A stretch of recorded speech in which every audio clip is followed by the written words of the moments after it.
احترام بزرگوں، مقابل قدر ملت کے نوجوان بھائیوں، عزیز دوستوں، خالق کائنات نے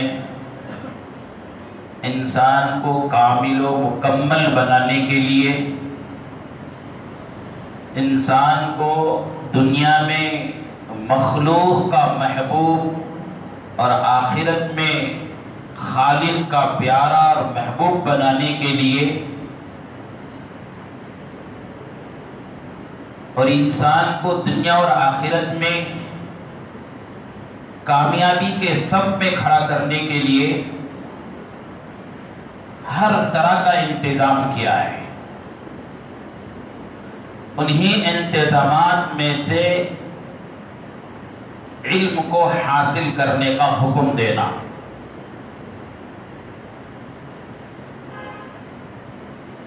کیونکہ کوئی بھی انسان یا کوئی معاشرہ،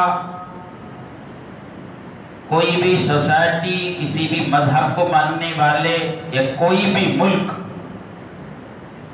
بغیر تعلیم کے ترقی کے سب پر کھڑے ہو جائیں، یہ ہرگز نہیں ہو سکتا ہے۔ بغیر تعلیم، بغیر علم کے ترقی کی خواہش بھی ایک خامخواہ کی خواہش ہے، ایک بیکار کا خیال ہے۔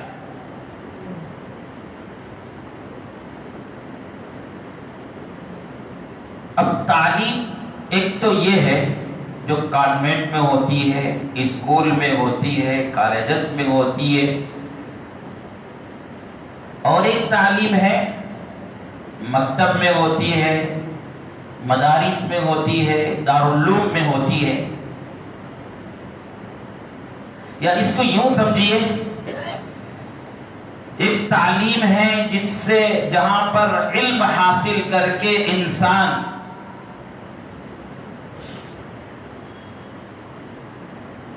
اپنے لیے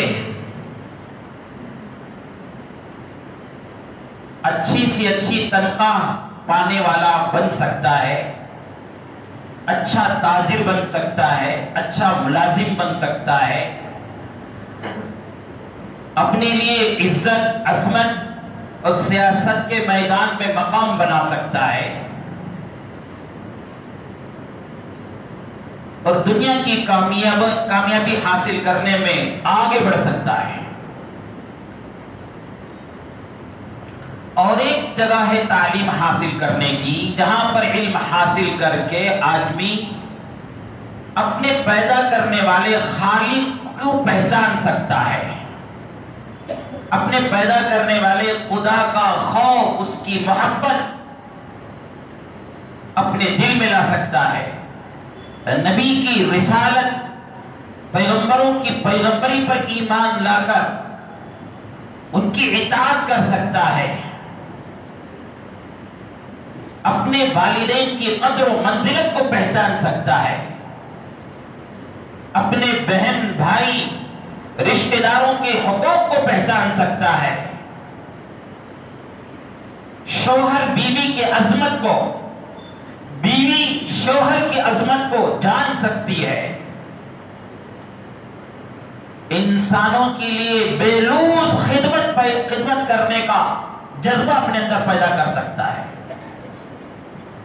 اب ظاہر بات ہے دونوں چیزیں ضروری ہیں۔ انسان کو ایک کامیاب تاجر بھی بننا ہے، کامیاب ملازم بھی بننا ہے، اس کے لیے دولت بھی ضروری ہے، اس کے لیے عزت بھی ضروری ہے، بعض دفعہ شہرت کی بھی ضرورت پڑتی ہے، اور ان سب چیزوں سے زیادہ خدا کی پہچان ضروری ہے، خدا کی محبت ضروری ہے، رسول کی اطاعت ضروری ہے، والدین کی خدمت، رشتہ داروں کے حقوق کو جاننا ضروری ہے۔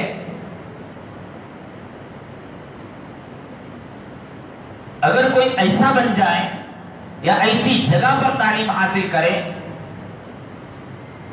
کہ وہ ایک اچھا تاجر بن گیا، وہ اچھا ملازم بن گیا، موٹی موٹی تنخواہ پانے والا ہو گیا، عزت شہرت دولت اس کے پیروں کے نیچے آ گئی، لیکن خدا کی پہچان نہیں ہے، نبی کی اطاعت نہیں ہے، والدین کی قدر و منزلت اس کے دل میں نہیں ہے، رشتہ داروں کے حقوق کو پہچاننے کے لیے تیار نہیں ہے، تو پھر ایسا آدمی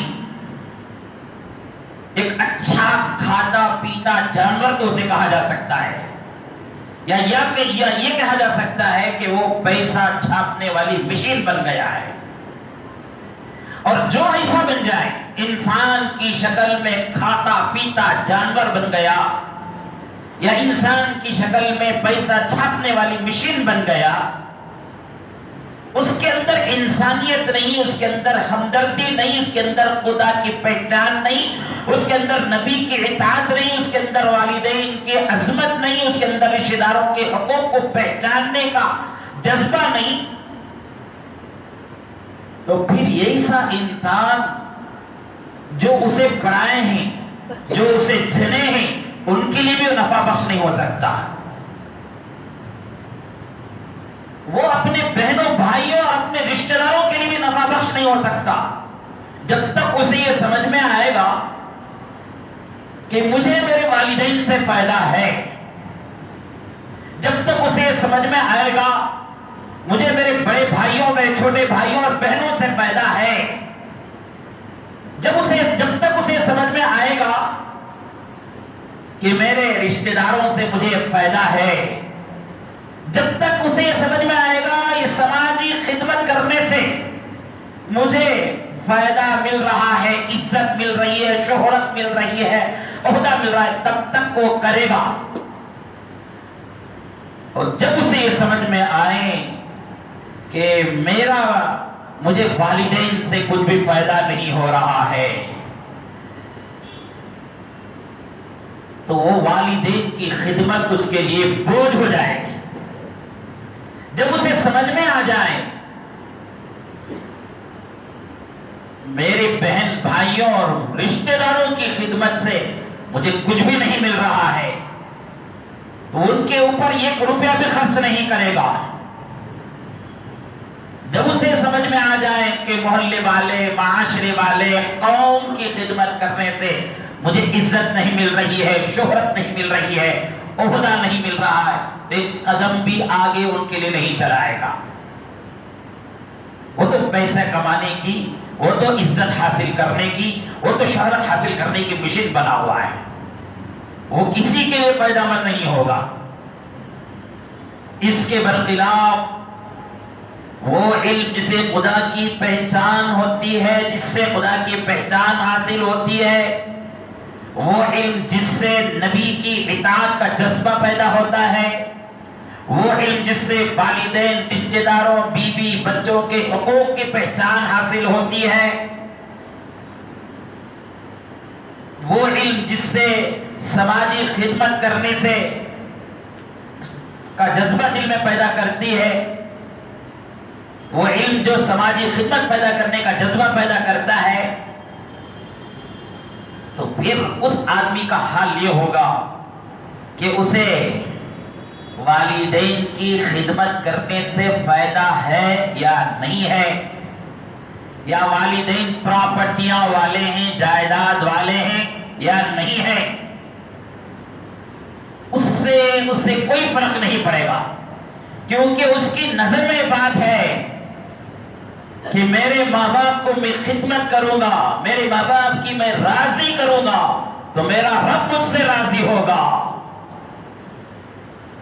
پراپرٹیاں ان سے ملتی ہیں تو بھی ٹھیک ہے، نہیں ملتے تو بھی ٹھیک ہے، جائیداد والے ماں باپ ہیں تو بھی ٹھیک ہے، جائیداد کے بغیر ہیں تو بھی ٹھیک ہے، میں ان کی جوتیاں سیدھا کروں گا، میں ان کی خدمت کروں گا، ان کو کھلاؤں گا، پلاؤں گا، ان کی بیماری میں علاج کروں گا تو میرا رب راضی ہوگا مجھ سے، میری بہنوں میرے بھائیوں کی خدمت کروں گا تو صلہ رحمی کی وجہ سے اللہ میری عمر میں برکت عطا کریں گے، میرے رزق میں برکت عطا کریں گے، ان سے مجھے پیدا ہوتا ہے کہ نہیں پیدا ہے مجھے اس سے کوئی تعلق نہیں. سماج کی، مخلوق کی، محلے والوں کی خدمت کرنے سے، ان کا تعاون کرنے سے مجھے نیکیاں ملیں گی، میرا رب راضی ہوگا.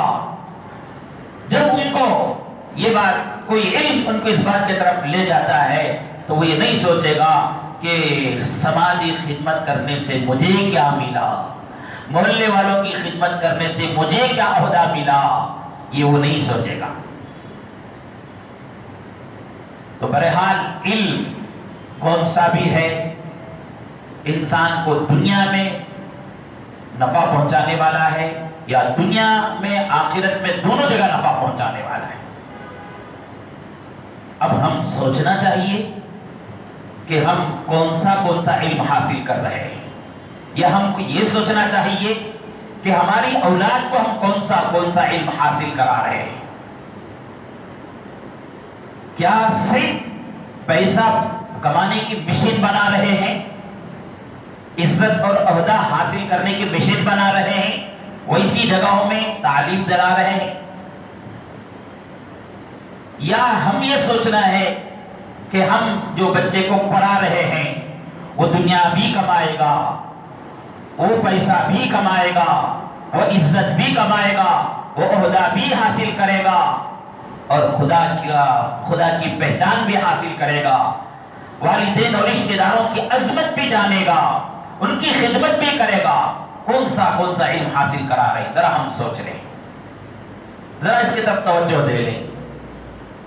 چند سالوں سے مسلمانوں میں ایک طرح کی بیداری ہوئی ہے الحمدللہ علم حاصل کرنے کی، تعلیم کی بیداری ہوئی ہے. جتنا ہونا ہے ابھی اس مقدار پر ہم پہنچے نہیں ہیں، لیکن بہرحال ہوئی ہے. پہلے کے بنسبت اب علم کا شوق لوگوں میں اندر پیدا ہوا ہے، بچوں کو پڑھانے کا شوق حاصل ہوا ہے. اچھی بات ہے، ہونا چاہیے. لیکن ہم دیکھیں ذرا، جس بچے کے کندھوں پر ہم بیاگ ڈال کر بھیج رہے ہیں، جن بچوں کو پڑھانے کے لیے ہم موٹی موٹی رقم سال میں ایک مرتبہ، مہینے میں ایک مرتبہ خرچ کر رہے ہیں، وہ بچہ کیا کیا علم حاصل کر رہا ہے؟ وہ صرف پیسہ کمانے کی مشین بن رہا ہے یا ایک انسان بن رہا ہے، یا خدا کا خوف کرنے والا، خدا کی پہچان حاصل کرنے والا بن رہا ہے؟ اس پر غور کر لیں. اور یہ غور کرنے کی مدت بھی کب تک ہے؟ یہ 5 سال سے لے کر 15 سال، 17 سال، 20 سال تک کی عمر کے بچوں پر غور کر لینا ہے. یہاں پر توجہ نہیں ہوتی ہے. اب چلو پڑھا رہے ہیں، موٹے موٹے رقم خرچ کر رہے ہیں، ان کے لیے محنت، ان کے لیے پسینہ بہا رہے ہیں، ان کے لیے خون کو، پسینے کو سوکھا کر رہے ہیں. صبح شام یہ ٹینشن ہے بچوں کے ڈونیشن فیس کیسے بنی جائیں، بچوں کے فری مہینے کی فیس کیسے بنی جائیں، ان کا آنے جانے کا نظام کیسا ہے. یہ ٹینشن لگا ہوا ہے اور ہونا بھی چاہیے. لیکن ذرا ساتھ میں یہ بھی توجہ کریں کہ جو علم میں انہیں دے رہا ہوں، یا ماں یہ سوچے یہ جو علم میں انہیں سکھا رہی ہوں، کیا وہ علم حاصل کرنے کے بعد یہ بچہ اللہ کا محبوب بندہ بنے گا؟ کیا یہ علم جو حاصل کرا رہی ہوں یا حاصل کرا رہا ہوں، وہ علم حاصل کر کے میرا بچہ کیا میری عظمت کرے گا، میری قدر کرے گا، میری عزت کرے گا؟ میں کمزور ہو جاؤں تو کیا میرا سہارا بنے گا؟ بوڑھا ہو جاؤں تو کیا میری خدمت کرے گا؟ میرے بعد میرے چھوٹے چھوٹے بچے رہ گئے، جو رشتہ دار رہ گئے، کیا ان کے لیے سہارا بن کر ساتھ دے گا، یا صرف ایک پیسہ کمانے کی مشین بن کر رہ جائے گا؟ اس کے بارے میں ہمیں غور کرنا ہوگا. اور قرآن شریف نے آج سے 1400 سال پہلے تقریباً 300 ساڑھے 300 برس کے بعد خالق کا رشتہ مخلوق سے ٹوٹ کر 300 ساڑھے 300 برس ہو گئے تھے. کوئی پیغام آسمان سے زمین پر نہیں اترا تھا. 300 ساڑھے 300 برس کے بعد یا اس سے بھی زیادہ مدت کے بعد پیارے آقا محمد الرسول اللہ صلی اللہ علیہ وسلم کے واسطے سے انسانوں کو پیغام دیا، حکم دیا، تو سب سے پہلا کیا حکم تھا؟ اقرأ باسم ربک الذی خلق، پڑھو۔ اور صرف پڑھنے کا حکم نہیں دیا گیا، یہاں پر غور کرنا، یہ سب بولتے ہیں پڑھنے کا حکم دیا گیا ہے، صحیح پڑھنے کا حکم دیا، لیکن صرف پڑھنے کا حکم نہیں دیا گیا، کہا گیا پڑھو تمہارے رب کے نام کو لے کر۔ ڈاکٹر بنتے ہیں تو بنو تمہارے رب کے نام کو لے کر ڈاکٹر بنو، لائر بنتے ہیں تمہارے رب کے نام کو لے کر لائر بنو، انجینئر بنتے ہیں تمہارے رب کے نام کے لے کر انجینئر بنو، تاجر بنتے ہیں، بڑے ملازم بنتے ہیں، بڑے ڈگریاں حاصل کرتے ہیں، سائنسدان بنتے ہیں، سیاستدان بنتے ہیں، تو تمہارے رب کے نام کو لے کر پڑھ کر بنو، تمہارے رب کے نام کو لے پڑھ کر بنو، یعنی تمہارے رب کے احکام پر چلتے ہوئے بنو۔ اگر تمہارے رب کے احکام کو لیے بغیر، تمہارے رب کے احکام میں چلے بغیر ڈاکٹر بن گئے تو وہ ڈاکٹر تو بنے گا، لیکن اس سے مخلوق کو فائدہ نہیں ہوگا، وہ اپنی ذات کے لیے کمائے گا، وہ ایک کمانے والی مشین بن جائے گا، اس کے اندر ہمدردی نہیں، اس کے اندر رحم نہیں، اسے سمجھ میں نہیں آئے گا یہ مر رہا ہے، میں انجیکشن دوں گا، میں دوا دوں گا، میں اس کا علاج کروں گا، ہو سکتا ہے تو اس کے بچے یتیم ہونے سے بچ جائیں گے، اس کی بیوی بے سہارا ہونے سے، بیوہ ہونے سے بچ جائے گی، اس کے بوڑھے ماں باپ بے سہارا ہونے سے بچ جائیں گے، ذرا میری حرکت کرنے سے۔ وہ نہیں سوچے گا، وہ سوچے گا رقم دیتا کہ نہیں دیتا، فیس دیتا کہ نہیں دیتا، پیسہ دیتا کہ نہیں دیتا، اس کی نظر اس پر ہوگی، وہ اس وقت تک اپنا قلم دوائی کی چیٹی پر نہیں چلائے گا، اس وقت تک اپنے انگوٹا انجیکشن کے کنارے پر نہیں لگائے گا جب تک کہ اسے محسوس نہ ہو کہ پیسہ دینے والا ہے۔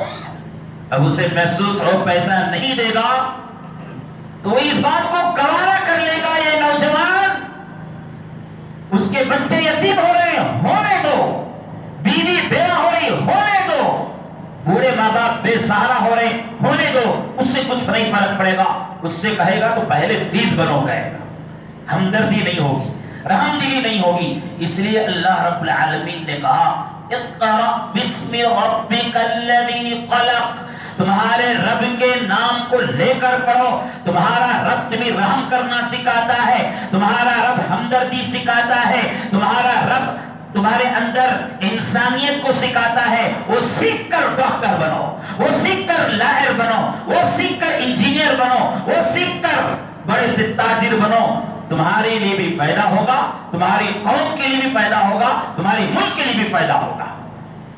اقرأ باسم ربک الذی خلق، تو پڑھنے پڑھانے کا حکم دیا گیا، حالانکہ یہ وہ زمانہ تھا، یہ آیت جب نازل ہوئی یہ وہ زمانہ تھا کہ جس جگہ پر یہ کلام نازل ہوا اس جگہ پر 365 بتوں کی عبادت ہوتی تھی، شرک سے ڈوبا ہوا ماحول تھا، ضرورت اس بات کی تھی کہ سب سے پہلے توحید کا حکم دیا جاتا تھا، اعبد اللہ کہا جا سکتا تھا، لیکن نہیں کہا گیا۔ ضرورت اس بات کی تھی کہ اس وقت رسالت کے بارے میں آیتیں نازل ہوتی، نبی ایسا ہوتا ہے، پیغمبر ایسا ہوتا ہے، رسول ایسا ہوتا ہے، نبی کی بات ماننے سے، اس کی اطاعت کرنے سے یہ پیدا ہو سکتا ہے، اس کے بارے میں آیتیں نازل ہو سکتی تھی، لیکن نازل نہیں کی گئی۔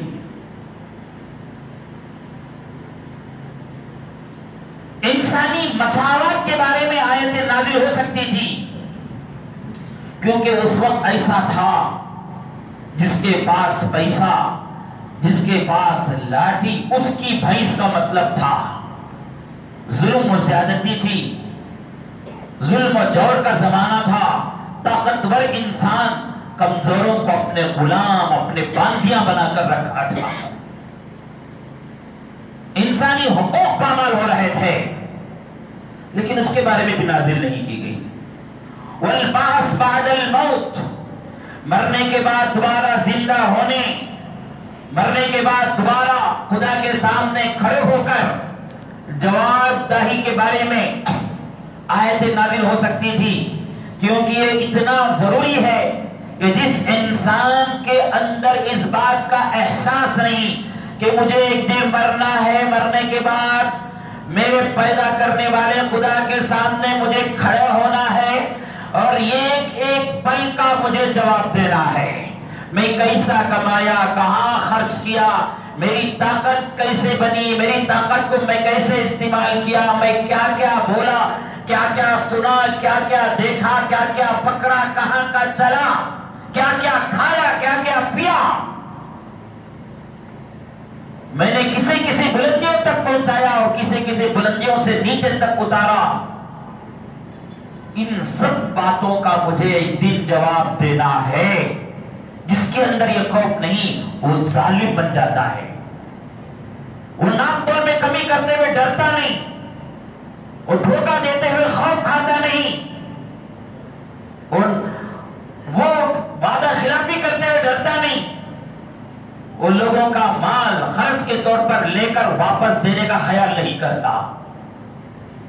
والبعث بعد الموت کا عقیدہ ضروری تھا، لیکن اس کے بارے میں بھی آیتیں نازل نہیں ہوئی، بلکہ آیتیں نازل ہوئی تو سب سے پہلے یہ کہ پڑھنے، پڑھانے، تعلیم حاصل کرنے کے بارے میں، کیونکہ توحید سمجھنے کے لیے علم کی ضرورت تھی، رسالت کو سمجھنے کے لیے علم کی ضرورت تھی، والبعث بعد الموت کے عقیدے کے لیے علم کی ضرورت تھی، انسانی مساوات، انسانی حقوق کو سمجھنے کے لیے علم کی ضرورت تھی۔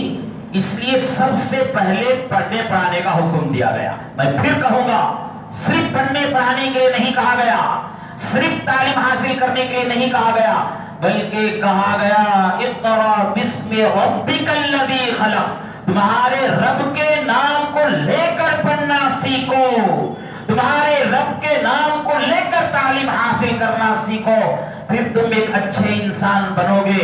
رب کے نام کے بغیر، یعنی رب کے احکام پر چلنے کا ارادہ کرے بغیر، رب حلال حرام کی تمیز کرے بغیر تم علم حاصل کرو گے تو پیسہ کمانے کی ایک مشین تو بن سکتے ہیں، ایک ہمدرد ڈاکٹر نہیں بن سکتے، ایک ہمدرد انجینئر نہیں بن سکتے، ایک کام آنے والا لائر نہیں بن سکتے، بس وہ ایک پیسہ کمانے والی مشین بن جائے گا۔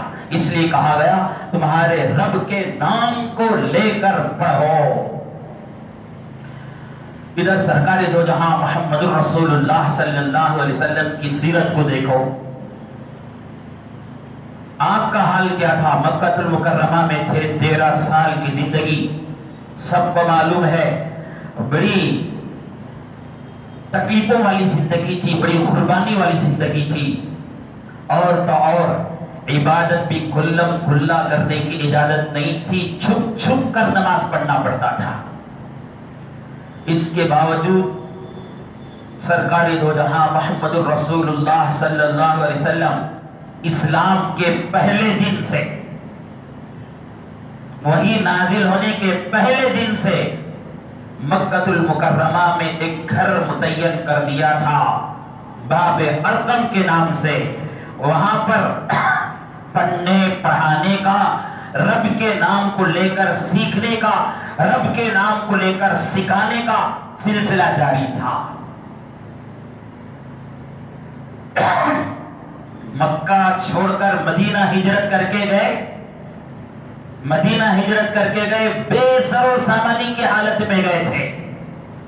مکہ چھوڑ کر مدینہ جانا تھا تو یہ شرط تھی، جو تجارتیں تھیں وہ مکے میں چھوڑ کر جانا پڑے گا، جو پراپرٹیاں تھیں وہ چھوڑ کر جانا پڑے گا، جو مال و دولت تھی وہ چھوڑ کر جانا پڑے گا۔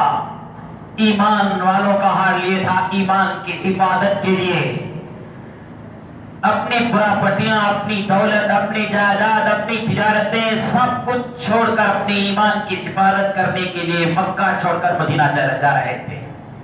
وہاں پہنچے سرکار دو جہاں محمد رسول اللہ صلی اللہ علیہ وسلم نے سب سے پہلا کام جو کیا وہ اللہ کا گھر مسجد نبوی کی تعمیر ہوئی، اور اسی میں ایک صفہ، ایک مقام متعین کیا۔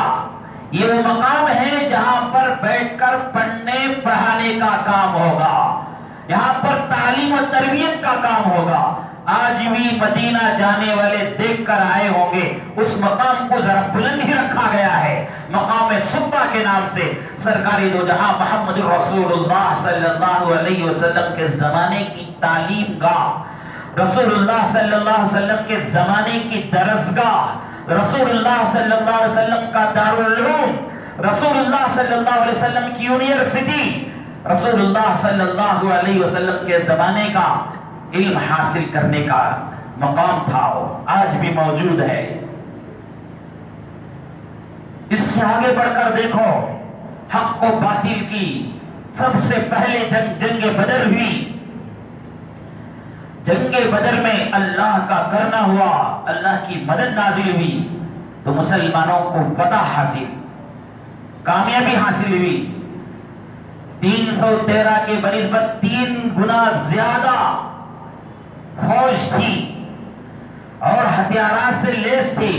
اللہ جس کی مدد کرنے پر اترتے ہیں وہ کامیاب ہوتا ہے، تو لہذا مسلمانوں کا لشکر کامیاب ہوا۔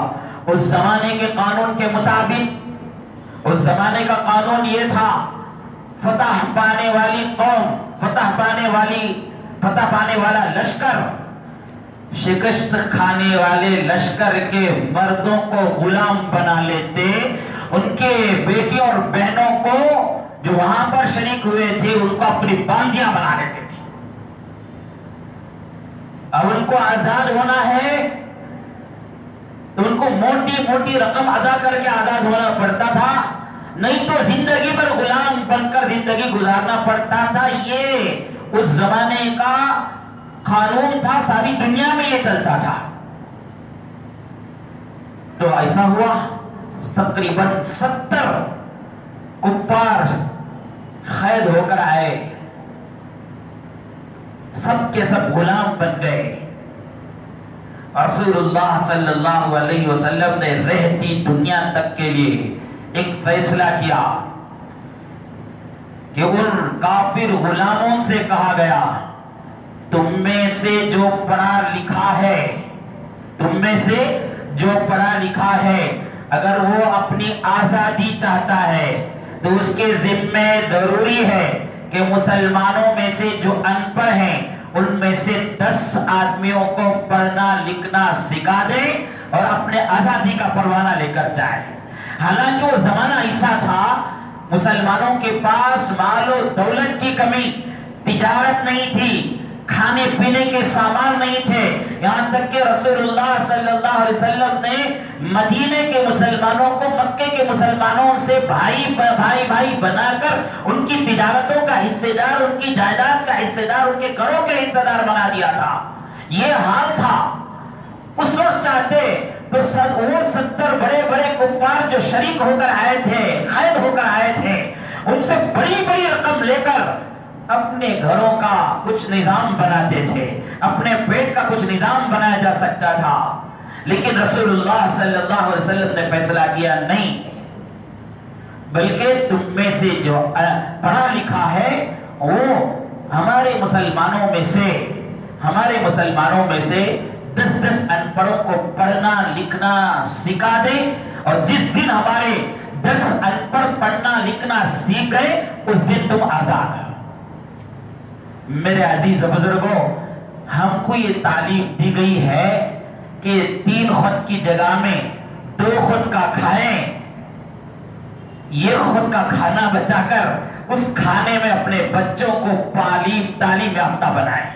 یہ اس سے ہمیں سمجھ میں آتا ہے. الحمدللہ لوگ پڑھانے کا شوق رکھتے ہیں. میں نے شروع میں کہا پڑھا رہے ہیں تو دیکھیں کس چیز کی تعلیم ہم دے رہے ہیں. کیا صرف کمانے والا، صرف پیسہ چھاپنے والا بنا رہے ہیں، یا اسے انسان بھی بنا رہے ہیں، یا اسے نمازی بھی بنا رہے ہیں، یا اسے خدا کا بندہ بھی بنا رہے ہیں، یا اسے والدین کی خدمت کرنے والا بنا رہے ہیں، بہن بھائیوں کے حقوق کو ادا کرنے والا بنا رہے ہیں. یہ دیکھنا ہوگا، یہ بہت ضروری ہے. اس کے بغیر اگر صرف تعلیم ہو رہی ہے تو ایک کھاتا پیتا جانور بن جائے گا، پیسہ چھاپنے والا مشین بن جائے گا، انسان نہیں رہے گا. ضرورت کے وقت میں تمہارے واسطے بھی کام نہیں آئے گا. تم بوڑھے اور کمزور ہو جاؤ گے، ماں باپ تو ان کی خدمت کو بہت سمجھے گا. اس لیے دیکھنا پڑے گا کس چیز کی تعلیم تم دے رہے ہو. اور دوسری بات یہ ہے کہ کوئی بھی تعلیم مکمل ہوتی ہے تو ہی اسے فائدہ مند ہوتا ہے، فائدہ پہنچانے والی ہوتی ہے. مدرسے میں داخل کرتے ہیں، مکتب میں داخل کرتے ہیں، تھوڑا بہت پڑھائے نکال کر لے چلے گئے. مدرسے میں داخل کیے، تھوڑا بہت داخل کرے، ابھی وہ پڑھنا سیکھا، آدھا پونا حافظ ہوا، اس کے بعد آدھا پونا مولوی ہوا، اسے اٹھا کر لے کر چلے گئے. گھروں کے حالات کی وجہ سے، گھروں کے حالات کی وجہ سے نکال کر لے چلے گئے. یاد رکھو جو بچہ مدرسے میں پڑھا اور وہ مکمل نہیں پڑھا، باہر جا کر وہ صحیح خدمت نہیں کر سکتا. وہ صحیح خدمت نہیں کر سکتا. کسی مسجد میں، کسی مدرسے میں جا کر خدمت بھی کرے گا تو اس کے علم کی کمی کی وجہ سے اس کی وہاں پر قدر نہیں ہوگی. جاہل سے جاہل آدمی پر اس کے اوپر آدر کرے گا، اسے وہ ذلت برداشت کرنی پڑے گی، وہ محتاجی برداشت کرنی پڑے گی. دنیاوی علم حاصل کرتے ہیں تو وہاں کا بھی ایسا ہی حال ہے. اسے بھی مکمل پڑھانا ہوگا. پڑھانے کے شوق میں پڑھائے، 7ویں کلاس میں دم توڑ دیا اور بہت مشکل سے SSLC تک پڑھائے اور اس کے بعد دم توڑ دیا اور آگے پڑھانے کی تعلیم ہمت نہیں. اور وہ بچے 7ویں کلاس کے 10ویں کلاس کے کتنے ہوتے ہیں جی؟ 15 سال کے، 16 سال کے، 17 سال کے بچے. ان کو لے جا کر کام میں، دھندے میں، نوکریوں میں ڈال دیے، وہ کتنا کمائے گا؟ اس سے کتنا پیٹ بھر جائے گا؟ تو ایک تو یہ ہے کہ وہ گھر غریبوں کا گھر بن گیا، وہ گھر فقیروں کا گھر بن گیا. اور صرف وہ نہیں، اس کا پورا فیوچر، اس کا پوری مستقبل وہ غریب بن کر رہے گا. اسے ذرا ہمت کرو، ذرا قربانی دو. دینی تعلیم دیتے ہیں مدرسوں کی، وہاں بھی ذرا قربانی دو. ذرا کچھ بھوک پیاس سنبھالنے کی پڑی تو بھوک پیاس اور جذبات کی قربانی دو. اسکول کی تعلیم پڑھاتے ہیں تو وہاں بھی ذرا قربانی دو، وہاں بھی ذرا بھوک پیاس برداشت کر کے ذرا بچے کی علم کی سطح کو ذرا بلند کرو. یہ بچے جن کو آپ 15 16 17 سال میں اٹھا کر کاموں میں ڈال دو گے، ان بچوں کی وہ بچے بھی ذرا محنت کر لیے، وہ بچے بھی ذرا قربانی دے لیے، ان کے گھر والے بھی ذرا قربانی دے کر اسے اور ذرا پڑھا دیا اور ذرا اسے اونچا کر دیا، تو وہ بچہ آج جو 10,000 5,000 کمانے والا 50,000 1 لاکھ روپے کمانے والا ہو جائے گا. ذرا قربانی کی ضرورت ہے. میں یہ بات اس لیے کہہ رہا ہوں، الحمدللہ رمضان کی تعطیل کے بعد مدرسے کھل گئے ہیں، مدرسوں میں داخلے جاری ہیں. اب قریب میں سمر کی چھٹیاں ختم ہو کر اسکول بھی شروع ہونے والے ہیں. ایسے وقت میں ہمیں فیصلہ لینا ہوگا، ذرا قربانی دے کر. جو بچہ SSLC پڑھا، اچھے نمبرات سے کامیاب ہوا ہے، اس کے حوصلوں کو بلند کریں، اس کی ہمت کو بلند کریں. اسے محنتی ہے، پڑھنے کے لائق طالب علم ہے، تو اسے پیٹ کی مجبوری کی وجہ سے، غربت کی وجہ سے اس کی تعلیم کو ختم نہ کریں. ذرا قربانی دے کر، ذرا محنت کر کے اسے آگے بڑھائیں، انشاءاللہ بہت فائدہ ہوگا. ایک واقعہ اس سلسلے میں سنا دوں. حضرت امام ابو یوسف رحمۃ اللہ علیہ بہت بڑے قاضی ہیں، اسلام میں ان کا ایک بہت بڑا مقام ہے. ان کا حال یہ تھا کہ ان کے والد صاحب کے انتقال کے بعد ان کی والدہ نے ان کا ہاتھ پکڑ کر لے گئی، ابھی چھوٹے تھے، ہاتھ پکڑ کر لے گئی ایک دھوبی کے پاس. کہا کہ اس بچے کو یہ ہنر سکھا دو اور روزانہ اتنے پیسے دے دو، مزدوری کے لیے چھوڑ دیا۔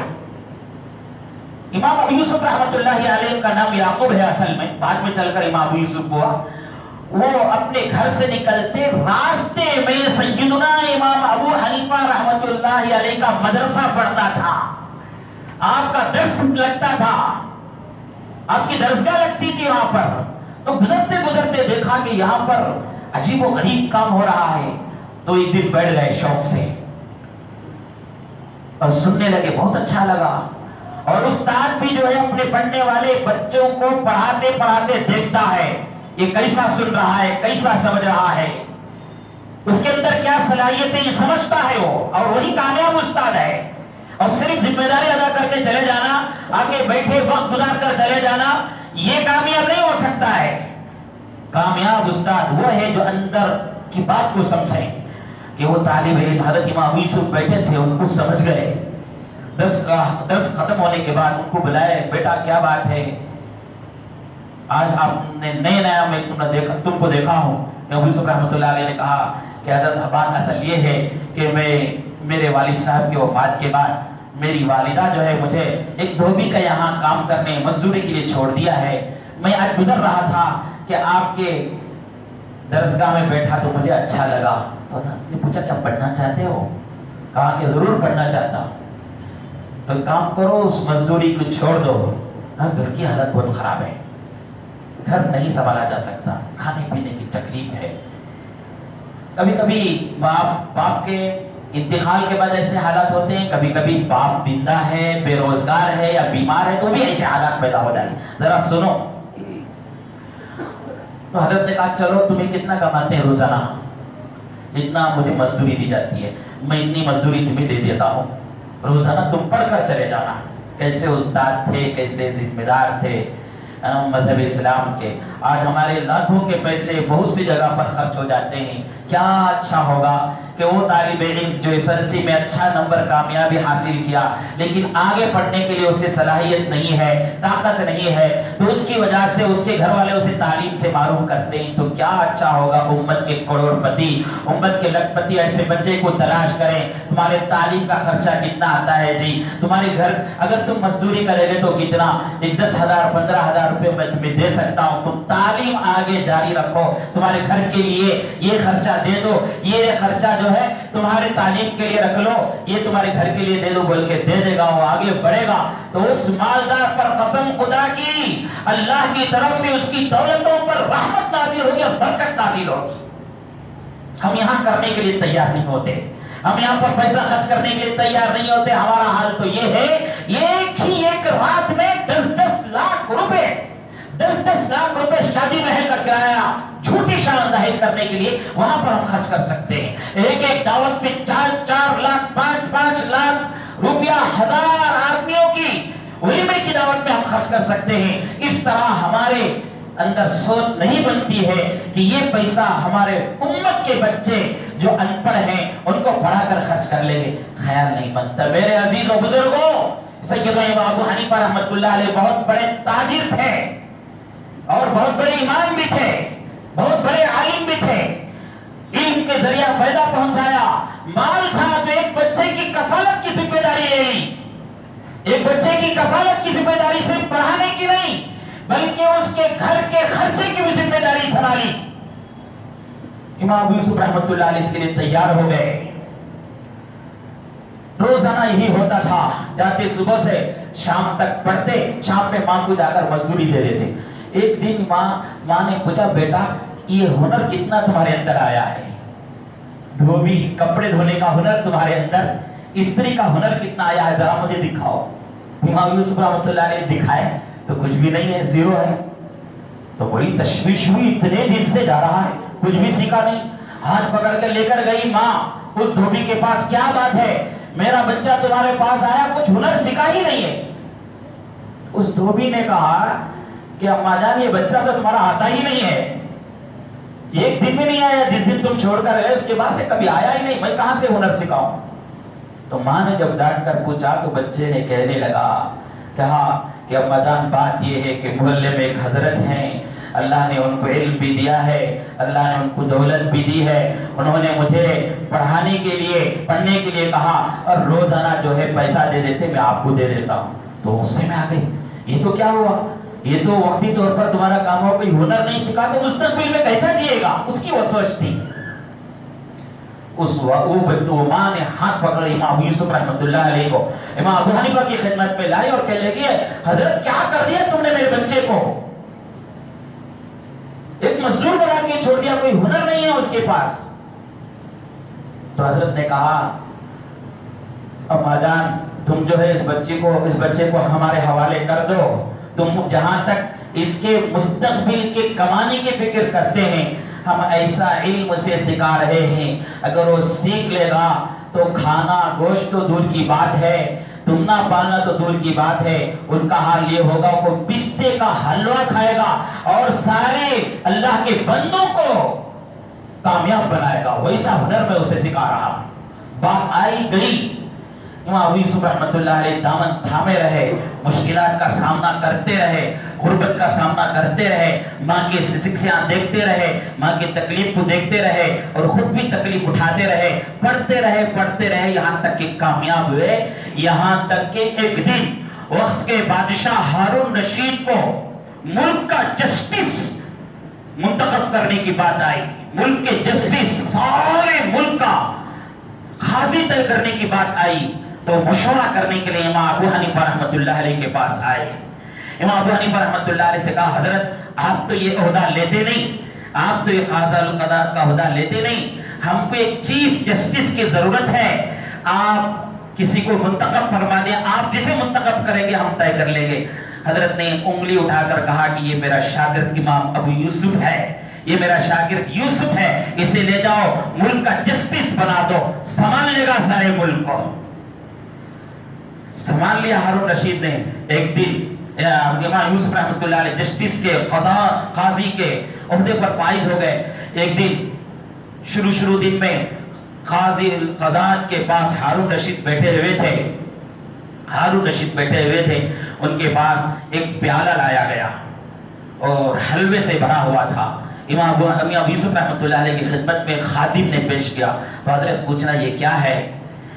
تو ہارون رشید نے کہا کہ ہمارے یہاں جو جسٹس بنتا ہے، جو ہمارے یہاں قاضی بنتا ہے، چونکہ اس کی محنت دماغ کی بہت زیادہ لگتی ہے، اس لیے ہم نے حکومت کے خزانے سے اسے روزانہ پستے کا حلوہ بنا کر کھلاتے ہیں. اس کے بعد بادشاہ نے کہا کہ حضرت آپ کو معلوم ہے یہ جو حلوہ آپ کو دیا جا رہا ہے نا، مجھے بادشاہ کو بھی سالوں میں 1-2 مرتبہ دیا جاتا ہے. اللہ اکبر. حضرت امام ابو حنیفہ رحمۃ اللہ علیہ نے یوں ہی کہا تھا، لیکن اللہ نے اتنا بڑا مقام علم کی وجہ سے عطا کیا.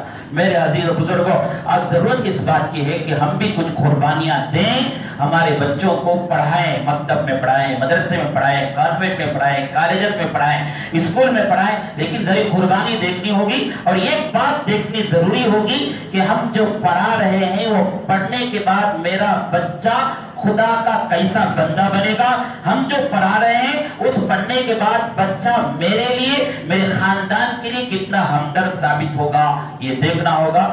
یہ کہیں ایسا نہ ہو کہ ہم بچوں کو پڑھائیں تو پیسہ کمانے والی مشین بن کر وہ صرف اپنا دیکھتا ہو، اپنے ماں باپ کی بھی قدر کرنے والا نہ ہو. ایسا نہ ہو، اس طرح ہمیں غور کرنا ہوگا. اللہ تعالی ہم سب کو عمل کی توفیق نصیب فرمائے. سبحان اللہ بحمدہ، سبحانک اللہم بحمدک، اشہد ان لا الہ الا انت، استغفرک و اتوب الیک.